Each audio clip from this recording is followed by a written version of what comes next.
The Border Reiver clan and riding family of Carruthers originate in Annandale, Dumfriesshire, south-west Scotland, and have a long and rich history in the region going back to the earliest of records. They were listed as one of the 17 border clans in the 1587 Unruly Clans Act, along with 33 others from the Scottish Highlands and Islands.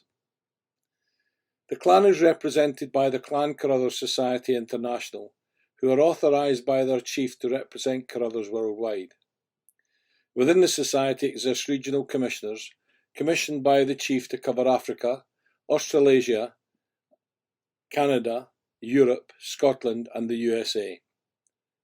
The society is also in membership of the Clans and Scottish Societies of Canada, the Council of Scottish Clans and Associations in the USA, and the Scottish Australian Heritage Council in Australia.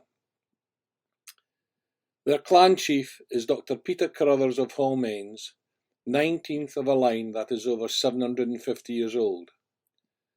But prior to him, and for 210 years, the chiefship lay dormant after the death of John the 12th of Hallmains, 8th Baron, in 1809. It was only after 10 years of research by the society itself and 2 years of court hearings and analysis of the petition by the Lord Lyne that Peter Carruthers of Hallmains, 4 times great-grandson of the last chief, was finally confirmed chief of the name and arms of Carruthers. Their chief can trace his lineage back to 1320 and beyond, to Thomas Carruthers, first of Mousehold, who received a charter of land from Robert the Bruce for services to his family. The Mousehold line sadly died out in 1548, when Simon Carruthers, 10th of Mousehold and 5th Baron, was killed in a border raid, and the chiefship passed to the senior house of Hallmains, where it now sits. Like all other Scottish clans, no assigned tartan existed to any family before the early 1800s, and as borderers, tartans were most certainly not the attire of choice. However, following other border families who have registered their own distinct tartans, Carruthers followed suit.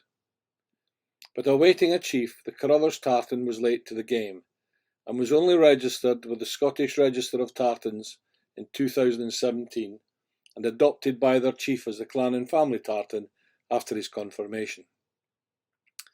Tartans can reflect the background and history of the wearer. In the case of Carruthers, the green, purple and lilac represents the heathland of their ancestral lands.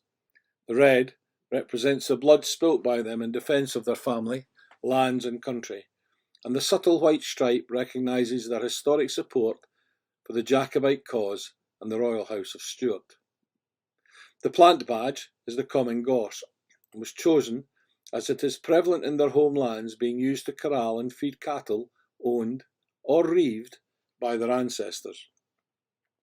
It also thrives in the harshest of conditions, just as their forebears did, while burning it kept their ancestors warm on those cold, dark, dreary Scottish nights.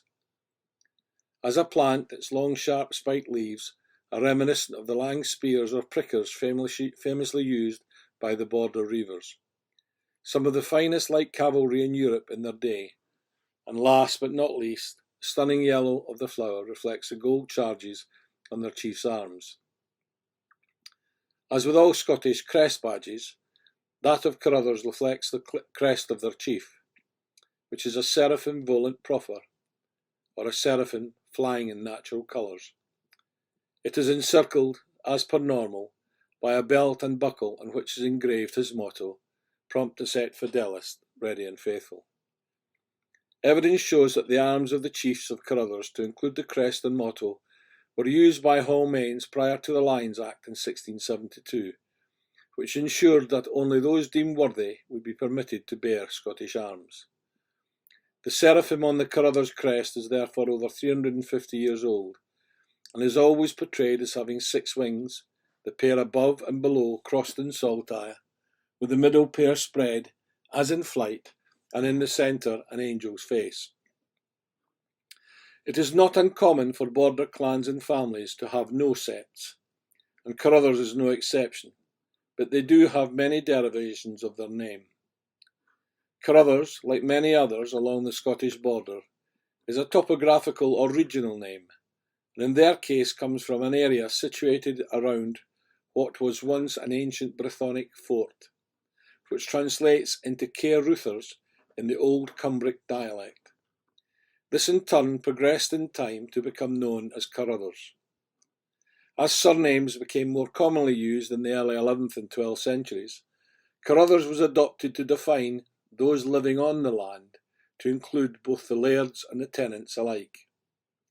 The first recorded use of the name was William of Carruthers, owner of the land at the time, who lived in the reign of Alexander II in the early 1200s, and gave a donation to New Battle Abbey in Midlothian just outside Edinburgh.